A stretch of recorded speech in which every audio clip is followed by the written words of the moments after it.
Commission. My name is Bob Weiss. I'm the chair. Also present today are Commissioners behind us, Weeder, Hartman, Mims, and Bills. We have a busy agenda today, but I would like to take one item out of order, if it's all right with everybody. Well, let's go ahead and take care of this absences and minutes, and then I'll get to that. We had two requests for excused absences. Commissioners Primer and Ward Pugh are not able to attend today. Is there a motion to excuse their absences? So moved. In a second? So. Thank you. All in favor, please say aye. Aye. Thank you.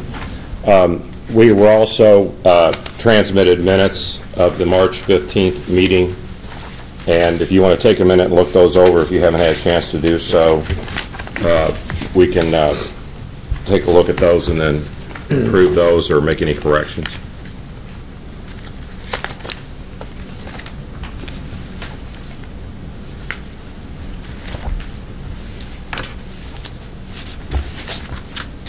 I move that we approve the minutes as submitted. Okay. If everyone's looked at. And a second, thank you. Anybody need more a minute and need more time?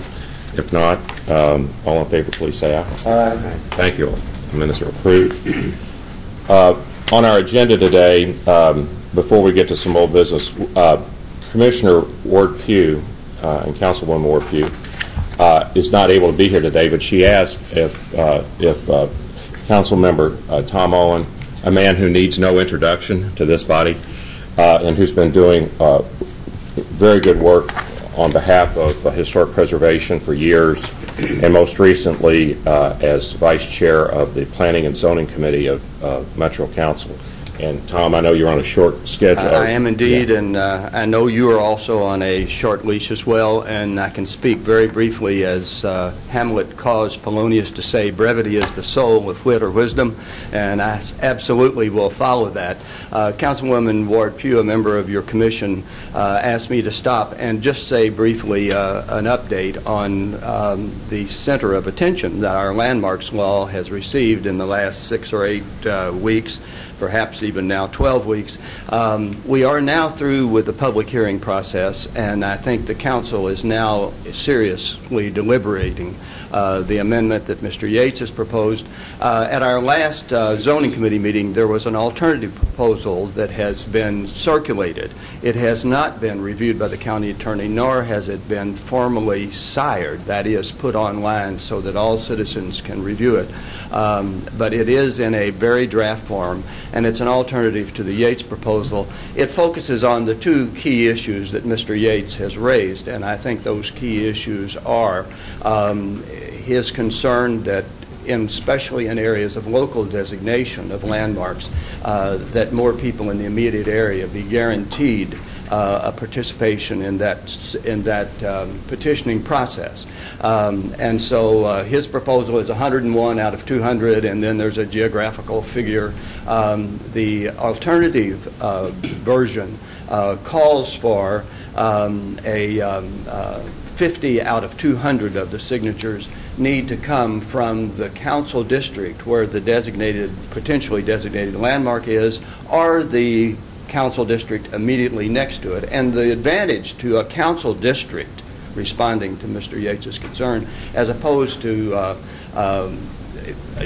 a mile radius, his was a mile radius, or 10% of the residents within a certain geographical zone, is that corroboration of those signatures is just massively easier if you have the ability to say you either live or you don't live, or you own or you don't own property in a council district.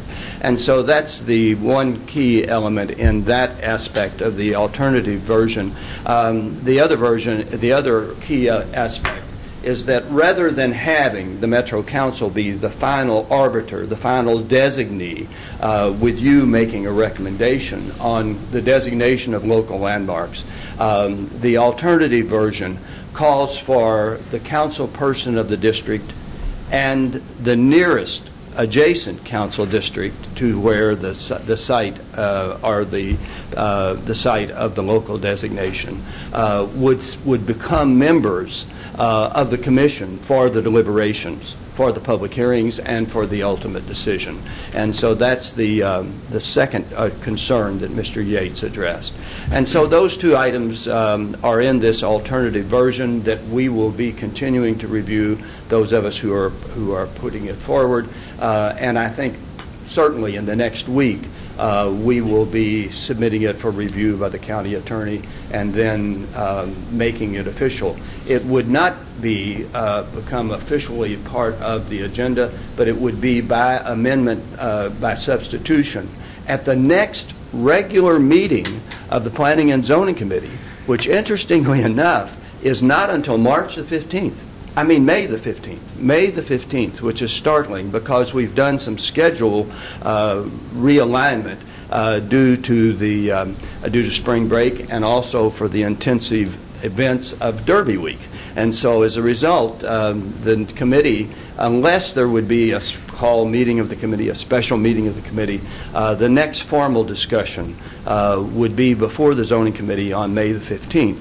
Now, I can assure you that in the meantime, there will be conversations with Mr. Yates trying further to see if there can be some accommodation or if we can convince him that the alternative proposal embodies some of response to some of his concerns and that we will be working on it. It is not a surprise to any of you that read the newspaper that Mr. Yates's proposal had 12 sponsors going in.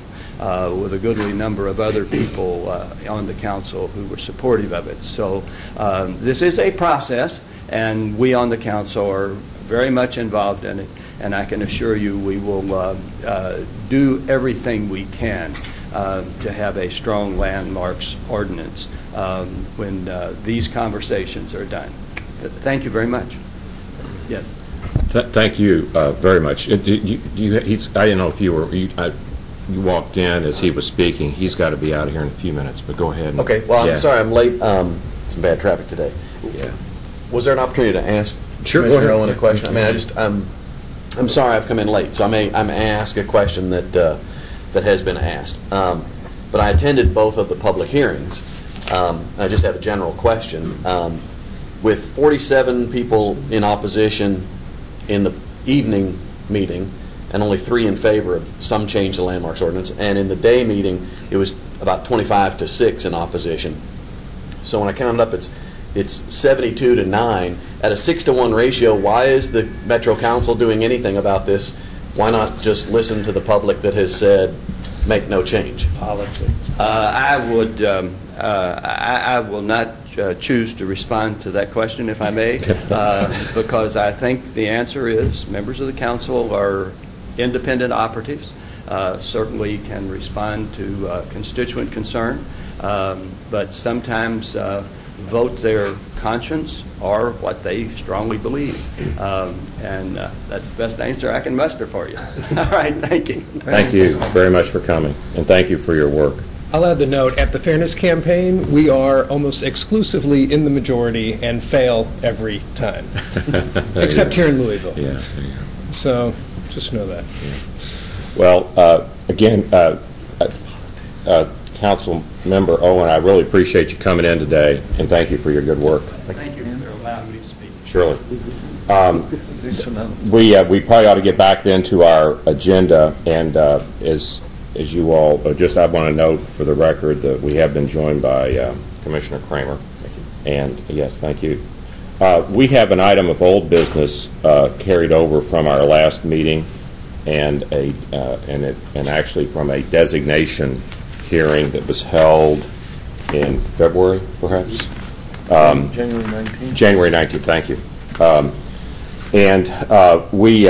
There was some discussion about this at our last commission meeting, and it is the matter of the designation or not of the Mills Stout House.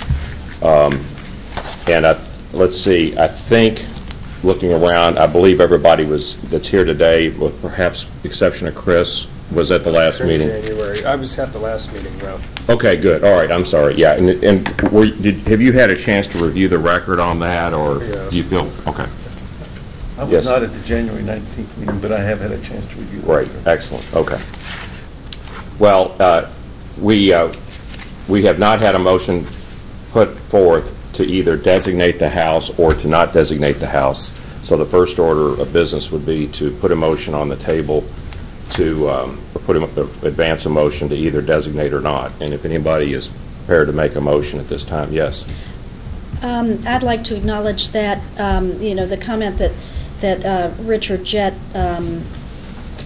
actually, I'll take that back. The comment that Commissioner Stockman made that it's the Commission's duty to review the body of work on whether or not the building meets the criteria. It's my view that the building does not present sufficient integrity for National Register listing. By association. I do not think that it meets the landmarks criteria. I think it has serious integrity issues. Under those criteria. Right. Yeah. And I also am mindful of the opinion of the most recent survey of this particular area that Anna Moss with Corn Island Archaeology did, and it's fairly recent, within the last, I guess, 3 years, let's say. Year and a half.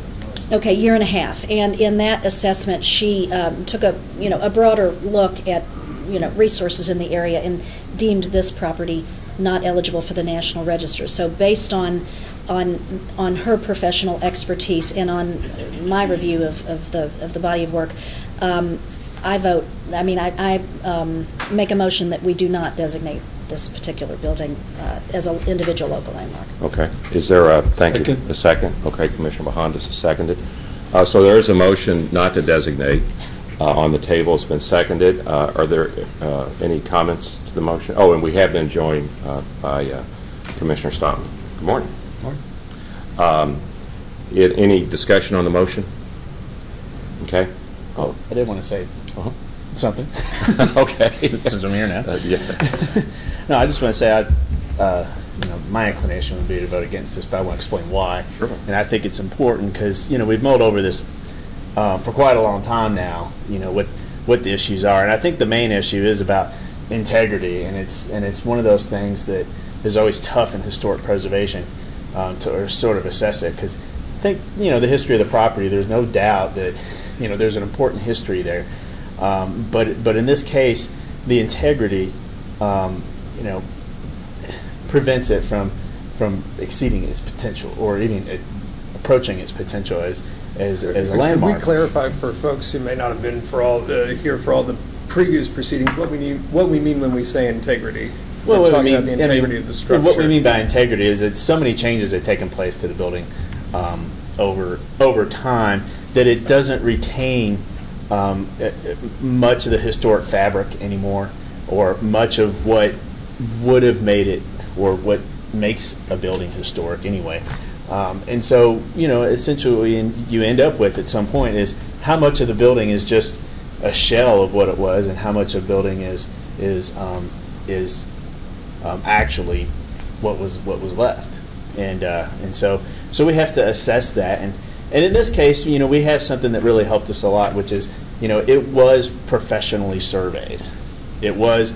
A professional did look at this building and did make some assessments according to National Register guidelines, which are not the same guidelines as the landmarks, which we should make very clear. But at the same time, the professional who had taken a very, very close look at the building, in her opinion, it was that it has integrity issues as well. And I think that does carry some weight there. I do have some questions about the archaeology, but we have no way to know without a survey. So, I couldn't make it a landmark based on something that hasn't been tested. So, for those reasons, I think, I think for me this fails the test. But I think it's important that we clarify that, because we'll have lots of these close calls in the future, ones that we have to assess, and then we have to be very clear about why we designate and why we don't designate as well. Thank you. One final comment. I think that this is a prime example of thoughtful deliberation. and proof that the Landmarks Commission does not designate every building that comes down the pike. And that is not why this one is not getting designated. And I had a, if I may, I've had kind of mixed emotions about this project. I mean, just from, as mentioned in the minutes, how it came to us, and I think Jay's point was very good about it didn't necessarily matter how things came to us. We had to look at what was presented. But I've been comparing this to maybe larger or more largely encompassing projects that we have made into local landmarks. I think there's maybe also perhaps not as much history here for me. I understand this house is a piece of Seatonville and maybe one of the last remaining pieces of Seatonville, and there's a history of itself in Seatonville, or the history of Seatonville itself. But I don't always look, and maybe I need to discuss this a little further with staff, I don't always look at all the remaining architectural components for integrity. Because I think we've looked at things like, whether there was a zoo or a beer garden or whether there was a blacksmith shop, and what really is the history of the place, not just what remains of the building. And so I think some of the other landmarks we've looked at have had a much more significant history of place, even if there's an integrity issue with the current structure. So I look at the sort of the big picture of this, and I think there's much more significance to other places than maybe this one house. This house fit into Seatonville, but it doesn't, to me, carry as much history. And then when you look at the integrity issue with the structure, I could see that this would not maybe meet the criteria. I think what you're talking about is meaning, really. I mean, it's Well, for all right, some of those meaning, other places, they certainly had integrity issues, but Yes, that's but the changes that happened to the place over time also carried meaning, for the people who lived in the area and for the community as a whole as well. I mean, and so you could argue integrity issues, but there are times in which changes also hold historic meaning, and you can see that, and I don't see that in this case. Okay, thank you. Good points. Any other discussion? Okay. If that's the case, I'll call the question. The motion is to not designate. All in favor of the motion, please say aye. Aye. And any opposed? Okay, thank you. I would like to thank the owner who's here today again for your patience in the process. And I think I've told you this privately, but please know when we talk about integrity, we're not talking about your lovely home. I understand. Yeah, thank you very much, because that's... Thank you for all your time and your considerations. You're welcome. Thank All you right. for participating in the process. Thank you. Okay, that concludes that item of old business. We have several items of new business on the agenda. First, as you all know, from your own experience, our ordinance provides that 2 of our commissioners serve on each architectural review committee, and as well as other members from the district serve on that committee in accordance with our ordinance and bylaws. We have had a vacancy on the Old Louisville Architectural Review Committee, and Commissioner Hartman has kindly agreed to serve, and under our procedures, that's actually an appointment by the chair. So it doesn't require action by the commission, but obviously, for the record, I want to make that appointment of Commissioner Hartman to the Old Louisville ARC, and thank him. Thank you for your willingness to do that. Yeah, thank you very much. So that item is now addressed. The next item on the agenda, we're going to reverse the order of these 2 National Register nominations. And Richard, I'll turn it over to you. And good morning. Good morning. Thank you. The National Register nomination for the Jefferson Jacobs School was prepared by Annalise Lynn Gray, who's a graduate student at the University of Louisville. Annalise could not be here this morning, so I'm going to make a presentation on her behalf. I'm largely going to be referring to the nomination. She was not able to get a PowerPoint presentation to me for this morning's meeting. I should also add that I'll hold that comment. The image on the screen is the Jefferson Jacobs School. It's also known as the Jacobs School. It's a 2-story frame building on the eastern end of Jacob School Road near Prospect, Kentucky, approximately half a mile from the Ohio River. It's located in a rural/suburban area and was one of the schools built by Julius Rosenwald's Rural African American Building Program. The school was constructed circa 1918 and shares the plot of land with another small building built in 1919 as the nomination refers to kitchenette, I would say a home economics training structure, which sits behind and to the north of the school on 0.76 acres. And the area surrounding the school is, as I said, a rural residential neighborhood. This area sits just outside Prospect, Kentucky, and roughly is an area roughly defined by River Road on the north and 42 on the south. The location is, if you're on River Road, and just before you get to US 42 where it intersects, there's a small residential neighborhood on the north, or on your left-hand side between River Road and the river. That's the location of what is actually the Taylor subdivision, and this structure is part of that development. Just use photographs to orient you to the structure itself. There was one photograph sent to you in advance. This is the elevation that faces Jacob School Road. So you can see a 2.5-story frame building with this large center gable. Stepping back a little bit on Jacob School Road for this vantage point. Okay. At a oblique angle, I think this is facing northeast. Notice the small cupola on top, which was designed for ventilation, which was apparently an early feature in the Rosenwald schools. This particular building was built in the earliest days of the program, so certain design elements were eliminated ultimately. But eventually the program began to incorporate standard designs, which you couldn't really deviate from, and they would be designed to accommodate 1 teacher, 2 teachers, 3 teachers, and so forth. And we're walking around the building.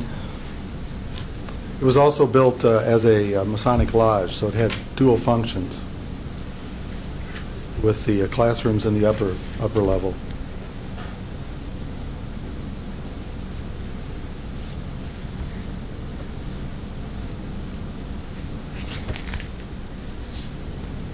This is the small home economics building that sits behind the larger building and is included in the nomination.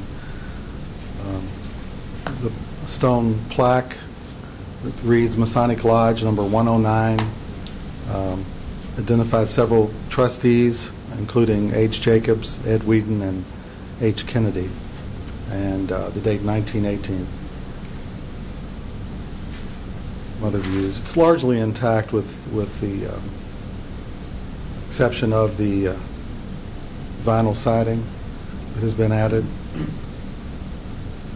some damage, and a few artifacts. I'm not sure what this is, but it's at the base of a flagpole, a water pump.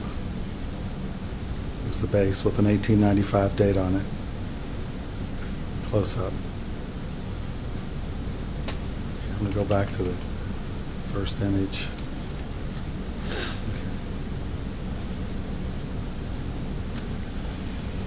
The Jefferson Jacob School is significant, or meets National Register Criterion A, and is significant in the history of African American education. During its time of use as a school, from 1918 to 1957, African American education in America was conducted in segregated facilities in the South, that is, as well as in Kentucky and most of the United States South. The property is important for revealing a portion of the frictions between black and white Americans and their resolution in greater civil rights being accorded to African Americans in the places where they were educated. The school's historic significance is evaluated within the context Rosenwald Schools in Kentucky, 1916 to 1964. The building functioned successfully as an African American school built by community funds with assistance from the Rosenwald Fund, and served as an important community center and meeting place for the Prince Hall Masons. Some background. Rosenwald was a northern philanthropist. He was actually president of Sears and Roebuck, who, in addition to his association with the Sears and Roebuck firm, gained fame and fortune Well, he gained fame because of his the program, which bears his name. But he was born in 1862 in Illinois to German Jewish immigrants, and in April of 1891 he married Augusta Nussbaum and had 5 children. His wife, Augusta Nussbaum, is credited with involving him in the African American education cause. His interest in African American education led him to Booker T. Washington and the Tuskegee Institute, of which he later became a member on the Board of Trustees. This particular school is an 8th grade, 2-teacher consolidated school, and as I mentioned earlier, was one of the first Rosenwald schools in Kentucky and the first of 7 in Jefferson County. The other 6 were the Eastwood School, the Harrison Kennedy School, South Park School, Jeffersontown School, the Newburgh School, and Darcy School. The Jeffersontown School does survive largely intact, and my understanding is a couple of them have been incorporated into or converted into residential structures, but the Jeffersontown School and the Jacob School are the examples with the greatest integrity. Let's see. The total cost of construction at the time was $4,800. The African American community provided $400 in labor and donations, and the Rosenwald Fund matched those funds from the community with $400. Let's see.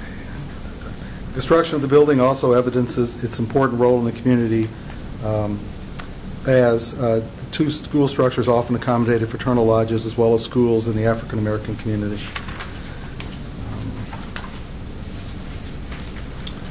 I guess in summary, I would say that the Jefferson Jacob School stands as a valuable reminder of a time when segregation confined members of the African American community to the status of second-class citizens.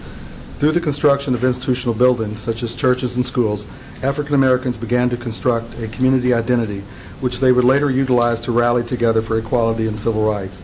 These schools were some of the first publicly accepted African American community centers. Rosenwald schools served this purpose because they were built for the dual purpose of educational use and as community centers. The Jefferson Jacob Schools used by the Prince Hall Masons Lodge 109 after integration reminds us of how the school served the entire community. I should add that the Taylor subdivision, of which this is a part, was determined eligible for listing in the National Register as a result of the survey work done for the Ohio River Bridges project, and this particular structure was also deemed eligible at that time. And I'll be happy to attempt to answer any questions. I'm sorry that Alistine Turley is not here, because Alistine Turley is the expert on the Rosenwald School program in the state of Kentucky. She could actually answer your questions. I'll try if there are. Are there any questions about the nomination or questions of Richard? Richard? Yes. Jay. You said that the surrounding neighborhood was seen as potentially eligible. Mm-hmm. And this was a part of that. Mm-hmm. Has there been any move to nominate the neighborhood? Not that I'm aware of. Yeah, I mean, there have been lots of historic resources identified through the Bridges project that are eligible and haven't been nominated. So was there a decision to make, just separate this one out? How did this come about? Yeah. Okay, that's a good question. As I mentioned earlier, the author, Annalise Lynn Gray, is a student of Dan Vivian's at the University of Louisville in the Public History program, and I believe Dan suggested this project to her. I don't know of any other motivation behind it. And so the owners, or the owner, The lodge is the owner. right? The lodge is on board with the project. As far as I know, yeah, I'm not aware of any owner objections. And I've been in touch with Marty Perry, the National Register Program Coordinator. The nice thing about the nomination, other than in addition to the distinction, which it's certainly deserved, but the nonprofits now can take advantage of the state historic tax credit for properties listed on the National Register, and it's a transferable credit. So if they choose to spend money at some point, if they want to do work on that building, they can submit an application and qualify for the credit, and if it would qualify, but that helps them with with the renovation efforts as well. I mean, we're not making it more marketable too. Yeah, and I don't know that that's why they're doing it, but it is a nice benefit to the organization, even though they're a nonprofit. Sure. Any other discussion about the nomination? Is there a motion to approve the nomination? So moved. And a second? Second by Commissioner Mahandas. Thank you. Any further discussion? All in favor of the motion to recommend nomination to the National Register, please say aye. Aye. And all opposed? Thank you. Richard, are you going to do the second one as well? Mary Unterreiner, the author, is here. Okay. And Good morning.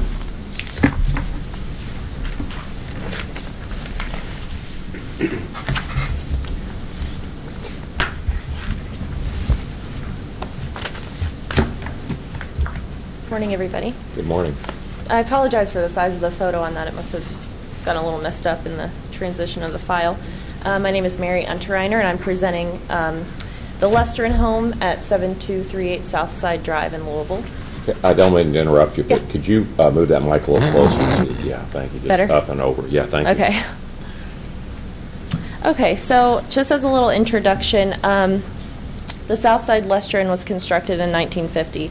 It's one of the only homes produced by the Lustron Corporation in the Louisville metropolitan area. There are 15 Lustron homes in Louisville that were built in response to the post-World War II housing crisis. It's being nominated under Criterion C for its architectural significance and characteristics of type and time. Just a little abbreviated historic context. Two main factors caused the post-World War II housing crisis. It was the Great Depression, which seized housing production, and a large number of veterans that were coming home from the war. And the country was not able to house the nearly 3 million people who were coming back from the war, so there was an immediate need for moderately priced housing.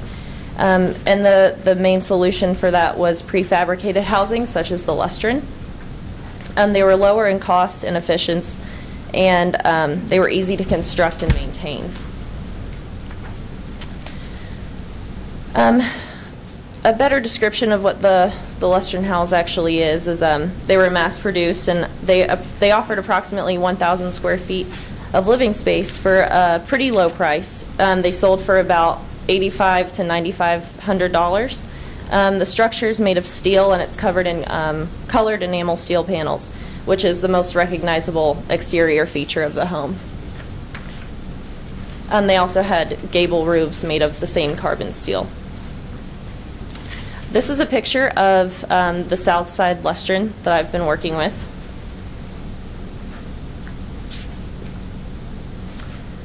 The boundary description is described as Lot 45, Section 1 on the Kenwood Heights subdivision plat that's in Plat Book 9, page 87.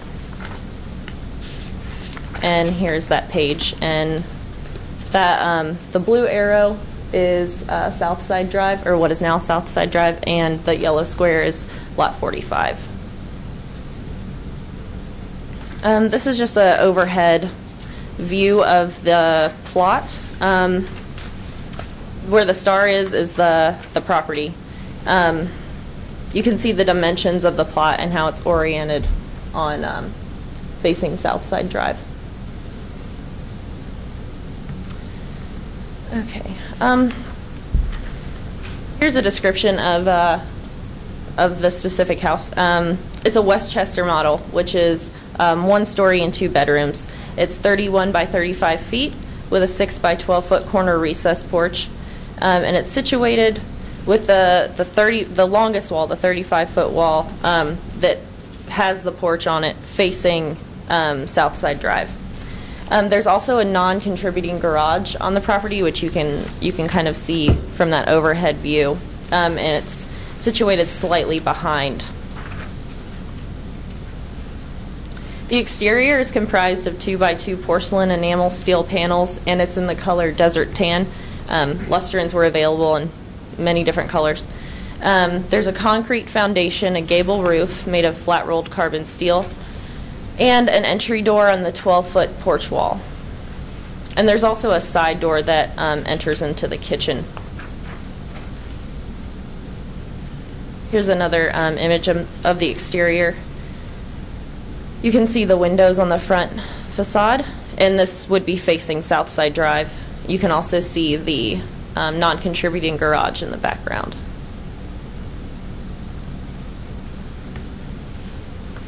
The interior, I was unable to view it. There's a problem with the consent of the owner. And I've spoke to Marty Perry about this, and he encouraged me to proceed with the nomination despite this problem. So I don't know the exact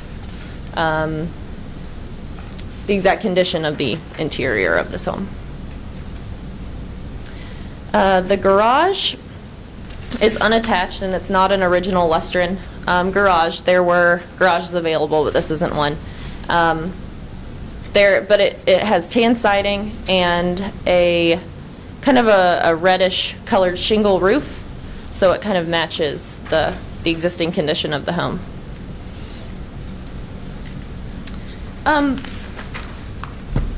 A lot of people who've been interested in this project that I know kind of see pictures of it and are underwhelmed by the structure. They want to know what the significance is. And I always explain to them that it has a lot of integrity. The materials are still intact on the outside. Let's see. It emanates the original feeling through those materials. It also qualifies for integrity of design since it was built by the Lustron Corporation between 1948 and 1950. And most of the character-defining features still remain, on the exterior especially. There have also been few minor alterations since construction. The only thing that I'm aware of is a replacement of the windows and the gutters, which is, pretty common with old homes. And also the added garage, which I've talked about, and it doesn't interfere with the integrity because it was designed to sort of match the exterior of the house. Aside from the significance with the materials and the condition, it's really important also in a historic context. There's only about 3,000 Lustrons that have been constructed, less than that actually, and only 15 in the Louisville metropolitan area. And of those 15, there are 3 that are no longer recognizable and 1 that has not been identified. So this Lustron that has been maintained and is in relatively good condition is kind of a rarity compared to the other ones that I've experienced or seen pictures of. And that's all. Any questions or comments? Go ahead. I was going to ask, is the owner in support of this nomination? Not that I know of. I've been in contact with him quite a few times, and Marty Perry has too, and I think that he thinks he has more responsibility with the process, and he's not really willing to I don't know, help with it. I tried to contact, and he also has tenants living in it, so he inherited the house and he's renting it out right now. So I think he felt, I don't know, like he had too much responsibility in the process, trying to organize, letting me come in and see it with his tenants and things like that. So as of right now, he's not been very supportive of the nomination, but I think it's because he's not quite sure what it means. And are you going to be presenting this to the next review board meeting? Yes, ma'am. Okay. And has there been any owner objection for the state review board for the National Register? I know that's a separate process, but just curious. For this nomination? Yes. I think that the same problem remains. Are you, I'm sorry. I guess my question is, because you're going to be presenting this to the state review board for National Register listing, right? And it clearly meets National Register listing and local landmark criteria, in my view, my professional opinion. I just was curious whether the owner had officially filed an objection letter to the National Register listing. I'm trying to get a sense of of the owner's the likelihood of him support or lack of support to the nomination. Not. I don't think that he's done anything official about it. I just know he's been very hard to contact and to speak to about it. So. that's all I know at this point. Okay. Well, and having researched Lustron houses and been absolutely deluged with phone calls from an innocent little newspaper article. Byron Crawford ran an article on Lustron houses, and the Landmarks Commission was the contact, and this was, probably 10 to 15 years ago. We got 350 phone calls from Lustron owners around the country. Wow. And the switchboard lit up like a Christmas tree. Yeah. I've never seen anything like it. Yeah. They're fascinating structures. The one connection that just, because I think it's a fascinating building type, Carl Strandland, who was an industrial engineer out of Chicago, requested from the housing expediter, who was Wilson Wyatt at the time, former mayor of Louisville, requested an allocation of steel to build gas stations. He was turned down. Wyatt said, we don't need gas stations, we need housing. It was the, building boom, the stage was set.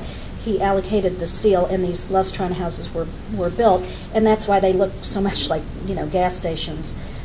They're fascinating in terms of their original, their interior design, because they were essentially made at the Curtiss-Wright Air Force hangar and trucked on site. So they were made in Ohio and then trucked to the site and plopped down, they, in terms of their interiors, everything was built in, from the vanity to the dresser to the kitchens to the washing machine that also served as a clothes washing machine that also served as a dishwasher. Seriously. So I mean, they're fascinating. You hang your pictures with magnets. I think it's a wonderful nomination.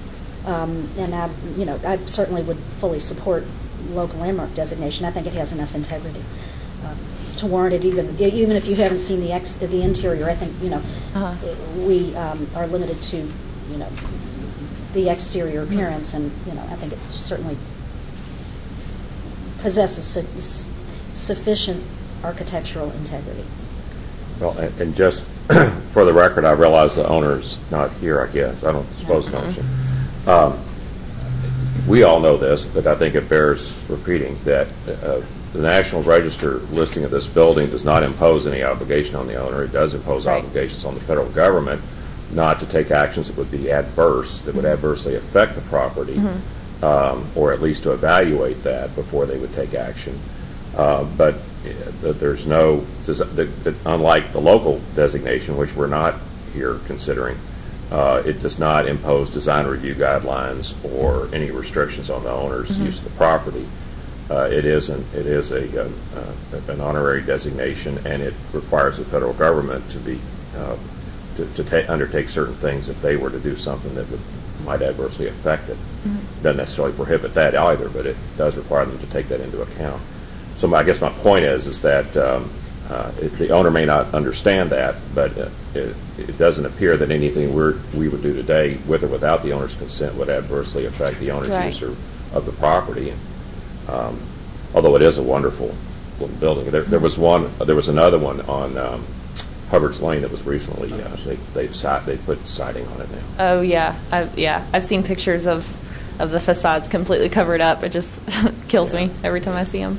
And that is unfortunate, because how quickly a building like this can change with siding and shingles. That one had tree damage after a storm. Yeah, a limb fell and crushed a corner of the roof.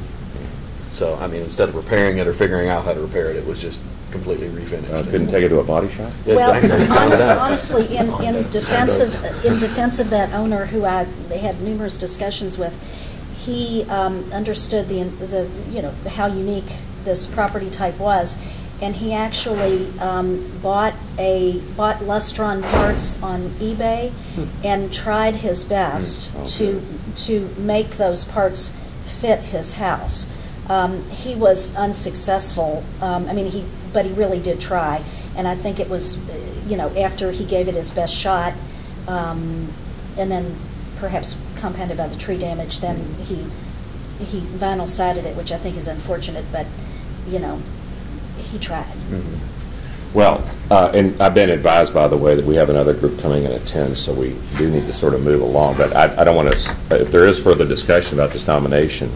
Curious, what initiated the nomination? I'm an undergraduate student, and I'm working, this is part of my independent study, but I'm going to UK for my master's in historic preservation, so I sort of wanted to start on something like this. And I've been in contact with Marty Perry all year, basically, and he was giving me lists of homes and things in different areas that I was interested in, and this was one of them. And I saw it, and I researched Lustrons a little bit, and I really fell in love with the idea of them, and so I proceeded with this one.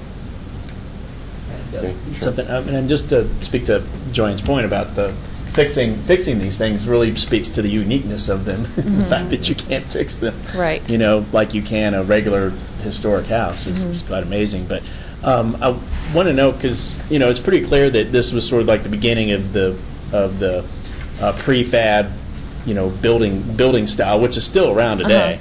You know, and it's still big business today. But I was wondering if you know, it might be interesting to add a little bit more about that context and what Lustron's role was in the development of that industry. Right. Were they the only ones doing this, or were there other prefab sort of philosophies out there that maybe didn't include steel panels, but you know, that kind of thing? And these are just questions that I had about the whole context of the prefab sort of mentality that came about during that time. Right. You know, and by the fact that so few were constructed, maybe this solution or this philosophy of prefabricated houses was not was eventually not tenable. Yeah, I think it had it kind of had limited popularity with the masses. I think that it was an interesting concept in the beginning, and then people kind of lost their interest in it maybe a little bit. I don't know, but yeah, that's something that I'm not completely aware of is their role in the process of, you know, prefabricated houses and things like that. So yeah, prefab can, I mean, obviously survived. Right. You know, they're still made today. So someone took the idea somewhere and thought maybe, you know, other materials might be more appropriate, suitable, or other methods might be more appropriite. I think, you know, you might consider, you know, adding a little something to that to the context. Yeah, thank you. I think there is a potentially bigger story. If I've read it correctly, I think White Castle claims credit for creating the porcelain on steel panel, and there are very few of those porcelain enamel panel buildings left, and White Castle has gone back to an even older style. But then to Joanne's point about the gas stations, be interesting for some deeper study on this. We're working on a renovation of a gas station. It's actually being expanded. It was a Lustron gas station that somebody didn't know was a Lustron gas station, so it was covered up with vinyl siding probably in the 70s or 80s, and we've uncovered a part of that and trying to figure out how it was constructed to put an addition on it. But we've been told that the gas station industry had been stopped from constructing more of the porcelain steel gas stations, I guess because of the housing crisis. So you know, and the material shortage. The material. But there also was potentially maybe an issue in the construction industry about you know, some construction factors asking that gas stations stop being built this way so you could put back other labor, and put, you know, other people back to work, building. So it'd be very interesting to see if there were other issues, other factors, as if the construction industry itself, not only are these buildings sort of very futuristic, and a lot of people maybe didn't like that fact, but that whether the construction industry felt it was going to put more contractors out of work because these were so quickly assembled. They were so easily, Kind of a big picture of what happened with the Lustron, because they only lasted a few years.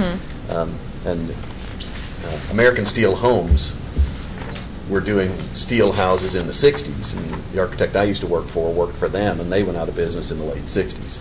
So again, there was a steel home boom that lasted longer than Lustron, but eventually that has gone out of fashion. Well, Mary, I think that the information that Jay was speaking to in terms of the broader context is actually embodied in your nomination with the citation from Del Marie Vaccaro. She did a Lustron context, and so in this piggybacks on that document. So Okay. I think that by reference, that larger context is referenced. So, and you're right about the union issues, yes. Okay. Any other comments? Is there a motion to recommend nomination to the National Register? So moved. And a second? Okay. All in favor, please say aye. Aye. Any opposed? Okay. Thank you very much, Mary. Appreciate your work. The next item on the agenda this morning is we have received apparently 2 appeals from decisions by the architectural review committees in 2 of our local landmark districts. One for property located at 150 Williams Street in Clifton, historic district, and an appeal from a granting of a certificate of appropriateness for property located at 1418 and 1426 Willow Avenue in the Cherokee Triangle. And Dave, do you want to speak to these 2? Yes. Good morning. Good morning, members of the Commission. I do have a couple items to bring for your attention, and primarily this morning for purposes of scheduling. We have a number of things on your upcoming agendas. We have a nomination, a local designation that may be in May. I think probably a special evening meeting that we're considering. We've been requested to do a meeting in the evening to accommodate that request. And also we have 2 appeals. It's sort of rare that we have 2 on your plate at the same time, but we were considering at your regular May meeting, May meeting, to do either one or both of these. The first one is an appeal of an approval in the Cherokee Triangle. The Cherokee ARC approved the project of 1418, 1426 Willow Grand. It's been appealed by a party claiming to be aggrieved, which is now in the landmarks ordinance that was inserted year and a half ago. It's not just the applicant that can appeal a decision and not even just a denial. So we have an aggrieved party. Chairman Weiss and I have met with both sides on that particular appeal. There's going to be some documentation that's going to be submitted that we anticipate, and we wanted to meet with them in advance to try and get those materials in our hands and to you before your meeting. So we don't have a meeting and then all of a sudden people show up with a lot of binders and stuff that you're going to have to defer to take time to review. So we're working hard to get those materials in hand to you before that meeting. We anticipate some documentation. So my recommendation is to put that on your May agenda. And time-wise, and we have some folks here who are representing your second appeal, one the applicant but also the appellant. Again, it was an approval of a deck on the side of a home, and that has been appealed by a neighbor. So 2 different scale of projects. Without getting into the merits or any consideration today, I did advise all parties in both appeals that they were welcome to attend this morning and bring their calendars in the event that you were able to select a date and make sure that at least the folks could attend the date that you might choose. In the Cherokee Triangle case, those folks did say they could make that May date, and so then they agreed not to attend. They didn't see further reason to attend this morning's meeting. And I would recommend, if at all possible, try to get the Clifton one at the same date. Again, that's your discretion, but so you're looking at your regular May meeting and at least one appeal, and then probably a special May meeting for a local designation request. If I could just comment on that. We met, you did mention that you and I met with the applicant and the appellant in the Cherokee Triangle appeal, only for purposes of procedure. Yes. Discussing with them when they wanted to present their appeal, schedule it, and the manner. And in discussions with them, my understanding is that they would agree to split basically the better part of an hour, that an hour and 15 minutes would be all they would require, as well as whatever material they're going to submit to us in advance in early May, in advance of that meeting. So I think in terms of our scheduling of business at the May 17th meeting, we would need to probably block out up to 75 minutes for that one, and which would take us, roughly to, 9:45 or 10. So, and like just as today, we have another. This room's been scheduled at 10. Now, I don't know if do you happen to know, or can you even look ahead to know whether we would have this room, and if we wanted to try to do both appeals on the same day, and would we have this room until 11 or 11:30? And is that too much to ask of the commission? That's, I did check. We are checking to see if the room's available. I don't know if we have a. They have another meeting in here at 10 o'clock on May 17th. There is another meeting on May 17th. So it would be difficult to do both appeals on the same day on the 17th. And do we, by chance, does it fall? Of course, the 17th is sort of early too, but it's the third Thursday. Does anybody look to see what the third Thursday in June is? 21st. 21st. So couldn't have been the 15th. So I think logistically we have a challenge to try and hear them both on the same day. Well, I have a question too. I mean, Dave, is there any reason or any request anyway that, since these are appeals, that we hold the meeting at a time that more people could attend? I mean, is there a sense from you that this is something that a lot of neighbors are interested in, or that some folks might want a more a time that might be more amenable to having people attend? I haven't had a request to that effect. When discussing the times and dates, we've been saying a morning meeting, and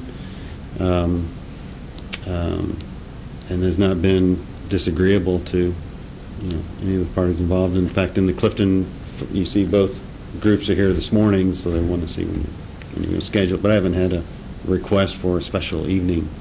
Okay. Time Yeah. I know. I mean, certainly the schedule of the appellant and the applicant, is primary. But I didn't know if there was any indication from other folks in the neighborhood who might want to speak or weigh in on the issue. No, we haven't received a request. And actually, those are not public hearings. They are appeals. They're public meetings. They're public meetings, right? Yeah, sure. And I do understand your point. I mean, right. if people are interested. But the other thought that came to mind, again, I don't know if the Clifton folks have a preference, and is that we hold a special meeting sometime between May 17th and June 21st, the next regular meeting. And even whether it's during the day or at night, but I don't see logistically how we can get them both in the same day. If we're going to have a special meeting next month in the evening, is it possible that we could move our regular agenda items to that special meeting and do whatever business we have during that meeting, and then hear the nomination in that meeting, and then use this time next month to do these two appeals? Would that be too much? I think if I understood your question, the local designation was already going to be a special evening meeting. Right. Okay. So that would free up our regular meeting at 8:30 on May 17th for the appeal. But in discussions with the Cherokee Triangle appeal, both sides of that one, they need about 75 minutes. Oh, total. Yeah, so if we started at 8:30, 8:45, And we and don't did know nothing how else, that takes you all the way to 10 o'clock, and there's another meeting in here. Well, it takes you to whatever it is. I thought you were saying that they were willing to split an hour between Oh. the two appeals. Oh, but I'm you said I'm the sorry. two I meant the two sides are willing to sides. split- Yes, the split two. an hour. Right, Good right. heavens. Okay. That's a good point. What's that? Could we do it over 101? Oh, in our building. I mean, in the In 444 building? yeah. Well, that's another thought. Now you've got some. You're going to have to. We won't be able to create the record over there that we can here. I mean, this is wired for everything, and that one I think we have to use a hand where we do the ARC meetings.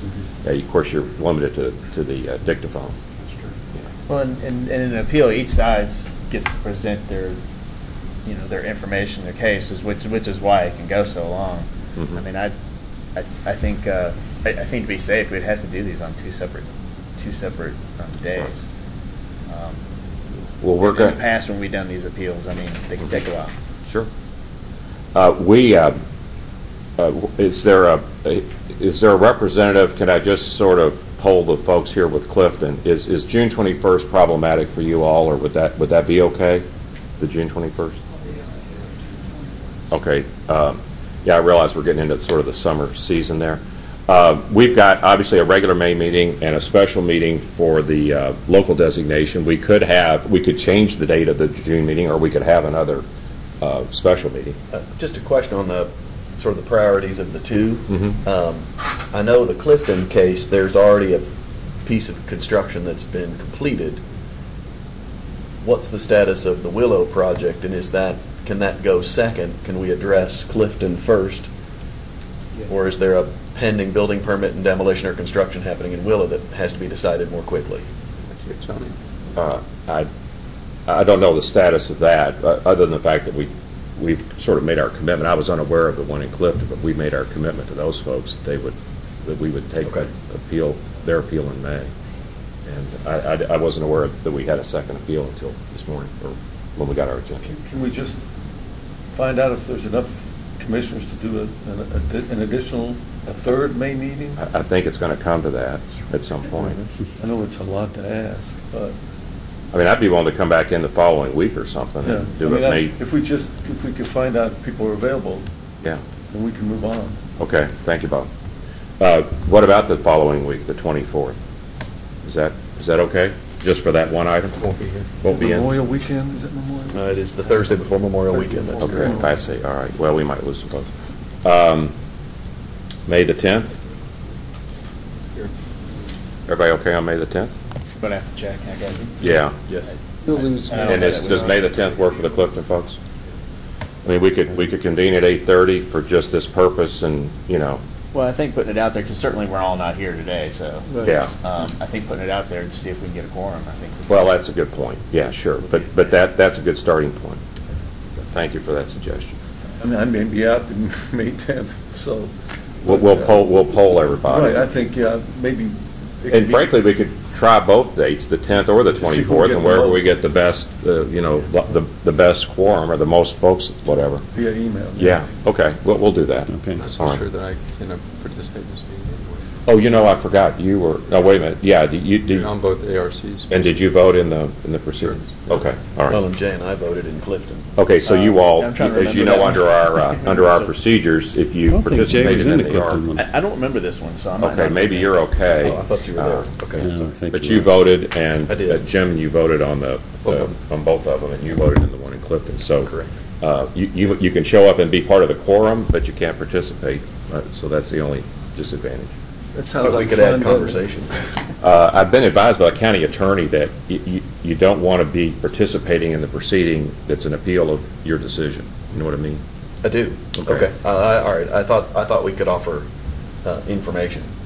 But He if not- he advises it's better not Okay. to do that. All right. Won't be here. Actually, if I may, the Yeah. ordinance, any member of the commission who voted on the application when it was considered by the committee shall not vote on the question of whether the decision of the committee shall be upheld or overturned. Right. And I believe the county attorney said, well, if you're not allowed to really participate in the vote, you really shouldn't even participate in the discussion, let it go on the record. Yeah. Go, Thank let you. the commission act. Yeah, that was on the my record. understanding as well. Okay. It's a nuance, but it's we don't get these that often, but it's Right. Okay, so let's work on that for the Clifton, and we'll let everybody know as soon as we do get a date. And then we'll also probably follow up with you all in terms of how much time you need and whether if you're going to submit anything in advance so that we could review it, give you time to do that sort of thing. May I ask that the staff, when you do send out information about the appeals, if you'll send us a latest copy of the ordinance highlighting what the basis of an appeal is? Because I'm not sure I've got the latest version. So We can do that. We can send that section of the on what ordinance. basis can we judge the appeal? Correct. Yeah, standard for review. Thank Sure. you. And so that's those two items. And then, Dave, did you have we set a meeting for the local landmark designation, or do we need to do that as well, the evening meeting for the local designation? We haven't had a designation meeting yet. What local landmark designation? We talked about May 22nd. Roscoe. Yeah, just call it the tentative date. Are we going to have a... I'm sorry, what was the date again, please? May 22nd, Okay. tentatively, What's designation? 5:30. It's the Roscoe Goose House. Yeah. Yeah. What day of the week That's is the this? Tuesday of The Tuesday evening. before Memorial Day weekend. Got it, okay. Will we be in here? Yeah. 5:30, tentatively. Okay, so we need to let commissioners know when we ask them about their availability for the 10th or the 24th, whether and they would also be available on the 22nd in the evening at 5:30 here. I think if there's a preference for the 10th for the Clifton appeal, then we would at least spread those 3 meetings across 3 weeks. But hey, I like you folks. If we want to just we'll just show up one Tuesday and stay till Thursday, you know. We'll bring snacks. Okay. All right. Okay. Does that cover then the 3 items we needed to set up? Yes. Okay. All right. Any other information? Do you have a staff update for us or anything else? Just one real briefly, and I apologize for the unusualness of this one, but on our Cherokee ARC, we have an open commissioner slot, and we're actually feeling a pinch. And so I had sent out an email to the commission looking for somebody else that might be willing to sit in that one. In the specifics that I have on my plate today is that we've had one meeting that we had to cancel already for lack of a quorum for an applicant, and I had rescheduled them for actually next Wednesday at 4:30, and I'm losing quorum again. And I'd hate to push these folks off a month. And what I'd like to propose is that even if it's sort of a short-term appointment, an interim, yeah.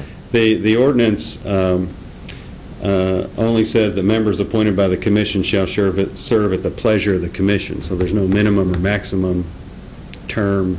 So if somebody was willing to at least be on that, represent the commission at the Cherokee ARC, at least on a short term, particularly for next week. We could do it. Hopefully you find that that's okay, and if there's somebody that's willing to do that. What time is the meeting? It's next Wednesday at 4:30. Old Louisville's meeting that night. So you're. At what time? 4:30. Oh, okay. Well, then I can't do it. I'll already be there for the 5:30 and 6:30 meetings. I'll be there for the 4:30 and 5:30 meetings. Yeah, we've got a full. I got Limerick and Clifton. Yeah, there's someone else who's going to be around. Yeah. That is on the 25th. 25th. So if somebody that's on the Clifton or Limerick, if they just wanted to get there an hour early, or again, I apologize for the unusualness of the request. I just hate to put somebody off for another, make them wait another month, 2 weeks. So the 2 4:30 meetings going to be held in 2 separate rooms? Yes, Cherokee and Old Louisville. Because I had to reschedule Cherokee, and I already had the Old Louisville in the hopper, so I kind of. Well, I can't volunteer then. You're already tied up on the other I'm one. going to the Old Louisville. Well, do we need him on Old Louisville? Do you know offhand? Offhand, I don't know. Is that one tight? Joanne actually Cherokee. Are we going to have, or we won't have one? Are you okay at 4:30? Well, she can't make it is the thing, so No, but I'll go anyway. no pressure. Got you on the spot. Well, unless we had somebody else that was willing to. I mean, if you come up short on a quorum at 4:30 for the Cherokee Arc, with some notice, if you gave me a heads up, I could walk down the street and do that because I'm in PNC Plaza. Well, and I could possibly do it as well since I'm coming at 5:30. You know, anyway, I could come a little early. You know, I could come early if. What's the if you location really for these absolutely need meetings? somebody. Right over here at the 444 building. Right. Is it 440? 444, room 100. It's the big room we've met in before. Bob, if I may, this is something I brought up, I don't know, maybe 6 months ago, a year ago, the idea of maybe revolving members so that we could maybe always avoid a quorum problem with the ARCs. And I don't know if now, with the way David has read the ordinance, whether as chair you can create that or whether it needs to go through an ordinance revision. But the idea that we could have some sort of on-call ARC members that could always attend to make a quorum regardless, because there are times Clifton doesn't have a quorum or Butchertown might have a quorum, and if we can share members amongst the ARCs, if that's possible to create some sort of a, like I said, a revolving on-call ARC member list. Well, and when the we're talking about the members who are appointed by the chair, does that require appointment in a public meeting like today, or can we do it on an interim? In other words, for example, if we find that we need either myself or Jay or somebody to do that 4:30 meeting, can I make that appointment at that time? So shall be appointed by the commission chairperson. Yeah, I think I basically send a letter and say whoever is appointed to serve. So, yeah, I think in a pinch we've done it by email. I think our preference has been to do it here at the meeting in front of everybody and sort of recognize somebody's willingness to participate. And so, yeah, but we can put it in the record at the next meeting. Okay, well let's leave it like that. If you can, great. If not, and I can get away, I'll walk down the street and Yeah, I just have to check to see if I can leave early. I mean, I was set up for 5:30. I made arrangements for 5:30 and 6:30, but I'm not sure about 4:30. So I just have to look into that. First, second. Thank you very much. I really appreciate it. Sure. And thanks, Jay, for trying to work on that. Well, sure. I think my evening's already taken up. So. Any other business to come before us? No. Okay. Well, thank you all. We've had a busy agenda today, but we've gotten through it, and I think we've had some good discussion. If there's no further business, then I'll accept a motion to adjourn. So moved. And a second. All in favor, please. Thank you. All in favor, please say aye. Aye. Thank you. And just watch your emails on these meetings. Take care, Chris. Thank you, Chris. We can't turn it on. I had another